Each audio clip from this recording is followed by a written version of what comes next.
मैं बार बार आपको बोलता हूं कि आपको फिक्स ऑर्डर ऑफ अटेम्प्ट रखना है। फिक्स ऑर्डर ऑफ अटेम्प्ट जिस बच्चे का है ना, ठीक है, वो कभी भी कोई भी परेशानी में रहे तो आराम से उसे टैकल करके निकल सकता है। अपने आप के साथ, अपने मॉक टेस्ट के साथ, अपने बुक्स के साथ कभी बेईमानी नहीं की, अपने नोट्स के साथ कभी बेईमानी नहीं की, मेहनत करते चला गया।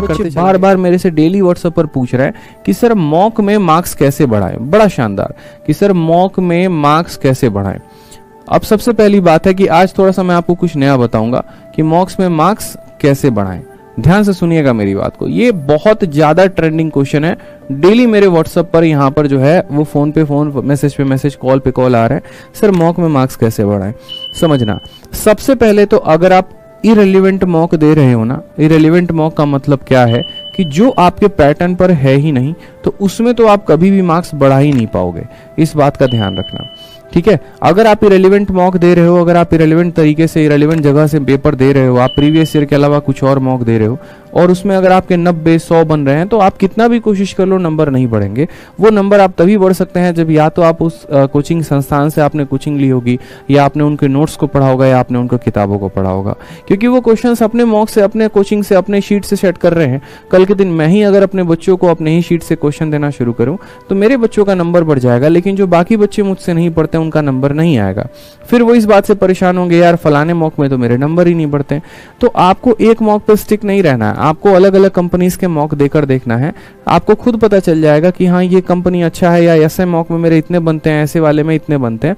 फिर आपको लेवल का अपने अंदाजा हो जाएगा। तो कभी भी एक तरह के मॉक पर स्टिक ना रहे। ऐसे में अगर आप कितना भी सोच लेंगे नंबर बढ़ाने का, तो नंबर नहीं बढ़ सकता है। इस बात का ध्यान रखिए। दूसरा पॉइंट जो आप मुझसे पूछते हैं कि सर प्रीवियस ईयर का पेपर में तो अच्छा स्कोर आ जाता है, इसको और अच्छा कैसे बनाएं। तो सबसे पहले मैं आपको बताऊं, प्रीवियस ईयर के पेपर में आपको स्कोर करने के लिए है ना, आपको सारे के सारे नीति पर भरोसा करना पड़ेगा। साम दाम दंड भेद पूरा नीति अपनाना पड़ेगा। बोलोगे सर साम दाम दंड भेद आप क्या बोल रहे हो, हमें क्या सिखा रहे हो, चाणक्य नीति। तो बिल्कुल गुरु हैं तो चाणक्य नीति ही सिखाएंगे। करना आपको कुछ भी नहीं है। मैं बार बार आपको बोलता हूं कि आपको फिक्स ऑर्डर ऑफ अटेम्प्ट रखना है। फिक्स ऑर्डर ऑफ अटेम्प्ट जिस बच्चे का है ना, ठीक है, वो कभी भी कोई भी परेशानी में रहे तो आराम से उसे टैकल करके निकल सकता है।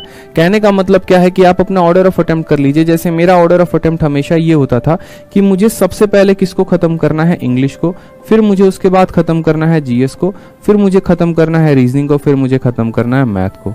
ठीक है, जो बच्चे को इंग्लिश थोड़ा कम प्यार मोहब्बत है, जीएस में कम प्यार मोहब्बत है, वो उल्टा भी आ सकता है, पहले मैथ फिर रीजनिंग फिर जीएस फिर इंग्लिश। मतलब ये ऑर्डर ऑफ अटेम्प्ट आपके प्रैक्टिस के अनुसार होना चाहिए। ठीक है, जिन रास्तों से अक्सर हम चले होते हैं ना, उनमें हम बाइक थोड़ी तेज भी चला ले तो हमें कोई फिक्र नहीं होती, क्योंकि हमें पता होता है ब्रेकर कहाँ पर है, हमें पता होता है कि यहाँ मोड़ कहाँ पर है, तो हमें उसमें ड्राइव करना बहुत आसान होता है। सेम तरीके से जिस तरीके से या जो पैटर्न से हम बार बार चले होते हैं ना, तो हम अपने गियर को शिफ्ट कर सकते हैं, बड़े आसानी से कर सकते हैं। तो ये छोटी सी बात को ध्यान रखेंगे।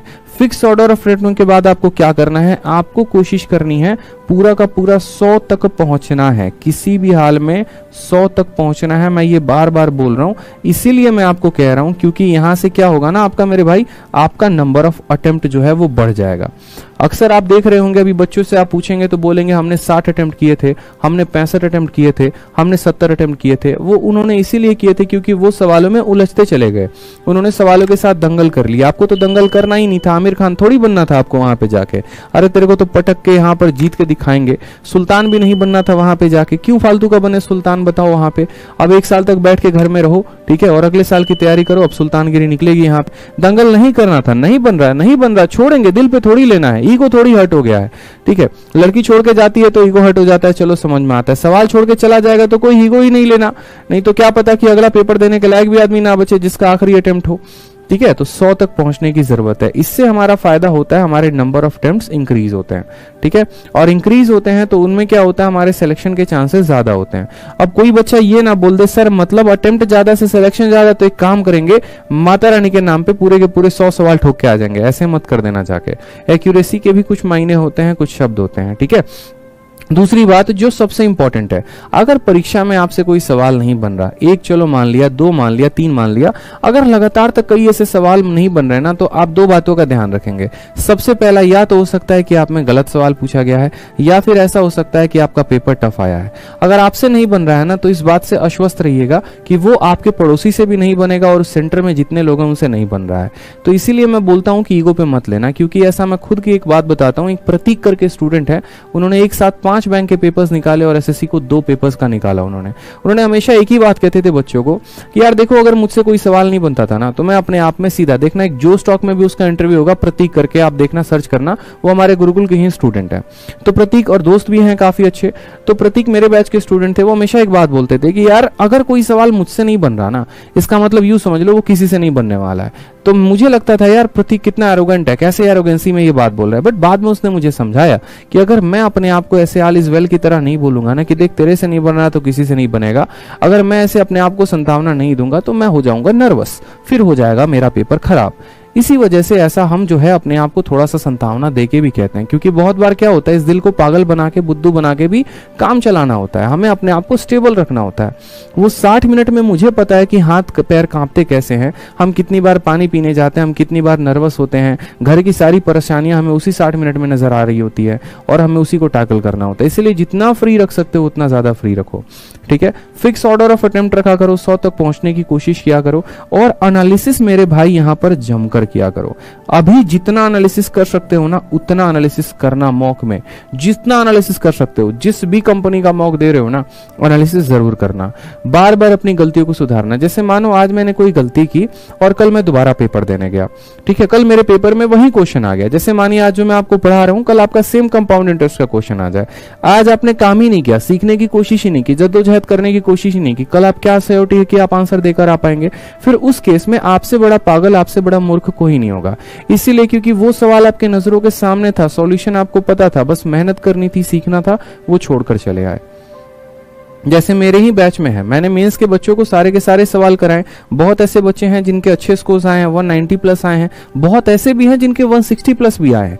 वो 160 प्लस क्यों आए? क्योंकि उन्होंने सीरियस लिया ही नहीं, उन्होंने शीट को सीरियस नहीं ली, उन्होंने उस तरीके से प्रैक्टिस नहीं की। अगर वो भी करते तो बाकी की तरफ वो भी स्कोर करते। सेम काम करना है, अपनी गलतियों पर काम करना है, सुधारना है इनको सुधारेंगे तभी तो इंस्पेक्टर बनेंगे। अगर मैं आज एक्साइज इंस्पेक्टर हूं तो मैं इसीलिए हूं ना क्योंकि मैंने अपनी चीजों पर काफी ज्यादा काम किया।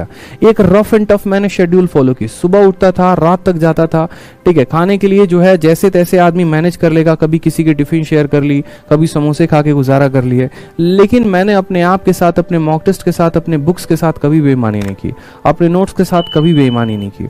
मेहनत करते चला गया क्योंकि मुझे पता था इसका मुझे रिजल्ट मिलना है। हो सकता है मेरा एक पेपर ना हो सकता है मेरा CHSL ना हो, बट इसका मतलब ये नहीं है कि मुझे सिलेक्शन नहीं मिलेगा और बहुत ही जबरदस्त मिलेगा। और आज रिजल्ट आपके सामने है, ठीक है।